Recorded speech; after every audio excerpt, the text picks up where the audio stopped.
Hi dears, welcome back. ഇന്ന് ഞാൻ വന്നിരിക്കുന്നത് ഒരു ഇൻസ്റ്റൻറ്റ് രസത്തിൻ്റെ റെസിപ്പി ആയിട്ടാണ്. ഇതിനേക്കാൾ എളുപ്പത്തിൽ നിങ്ങൾക്ക് രസം ഉണ്ടാക്കിയെടുക്കാനേ പറ്റില്ല കേട്ടോ. അത്രയ്ക്ക് സിമ്പിളാണ്, നല്ല ടേസ്റ്റുമാണ്. അപ്പം നമുക്ക് നോക്കാം എങ്ങനെയാണെന്ന്.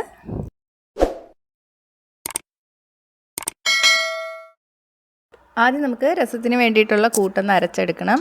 അതിന് വേണ്ടിയിട്ട് ഞാനിവിടെ 2 തക്കാളി, മീഡിയം സൈസ് തക്കാളിയാണ് അരിഞ്ഞെടുത്തിട്ടുണ്ട്. ഇത് അത്യാവശ്യം പുളിപ്പുള്ള തക്കാളിയാണ്. പുളി കുറവുള്ള തക്കാളി ആണെങ്കിൽ നമുക്ക് കുറച്ച് പുളിയും കൂടെ രസത്തിന് ചേർത്ത് കൊടുക്കേണ്ടി വരും. ഞാനിപ്പോൾ പുളിയൊന്നും ചേർക്കുന്നില്ല. ഇനി ഇതിലോട്ട് 1/2 ടീസ്പൂൺ കുരുമുളക് ചേർത്ത് കൊടുക്കുകയാണ്. ഞാനിതിൽ ചേർക്കുന്ന കുരുമുളകും മല്ലിയും ജീരകവും ഒക്കെ മുഴുവനോടെയാണ് ചേർക്കുന്നത്. ഇപ്പം നിങ്ങളുടെ കയ്യിൽ അതില്ലെങ്കിൽ ഇതിന് പകരം പൊടി ചേർത്താലും മതി കേട്ടോ. 1/2 ടീസ്പൂൺ നല്ല ജീരകം, 1/2 ടീസ്പൂൺ മല്ലി, 2 വെളുത്തുള്ളി, ചെറുതാണെങ്കിൽ 4 ചേർക്കാം. ഇനി നമുക്ക് പൊടികൾ ചേർത്ത് കൊടുക്കാം. 1/4 ടീസ്പൂൺ മഞ്ഞൾപ്പൊടി, 1/2 ടീസ്പൂൺ മുളക് പൊടി. ഞാനിപ്പോൾ കാശ്മീരി മുളക് പൊടിയാണ് ചേർത്തിരിക്കുന്നത്.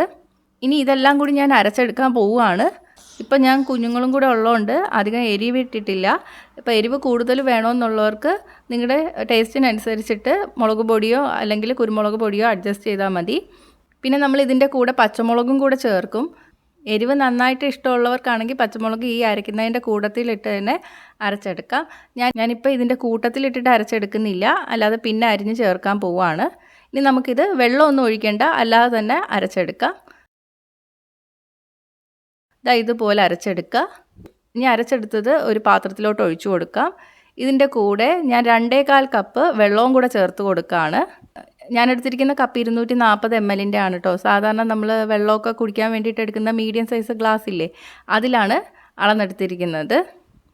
കുറച്ച് വെള്ളം മിക്സിയിൽ ഒഴിച്ചിട്ട് തന്നെ ഇതിലോട്ട് ഒഴിച്ചു കൊടുത്തു.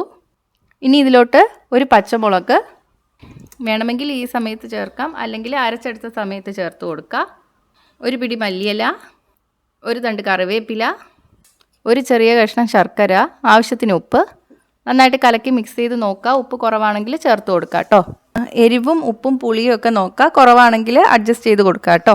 പുളി കുറവാണെങ്കിൽ വാളംപുളി കുറച്ച് പിഴിഞ്ഞ് ചേർത്ത് കൊടുക്കുക. ഇനി ഇത് നന്നായിട്ട് തിളപ്പിച്ചെടുക്കണം. 10 മിനിറ്റ് അടച്ച് വെച്ച് നന്നായിട്ട് തിളപ്പിച്ചെടുക്കാം. ഇടയ്ക്കൊന്ന് തുറന്ന് ഇളക്കി കൊടുക്കുക കേട്ടോ.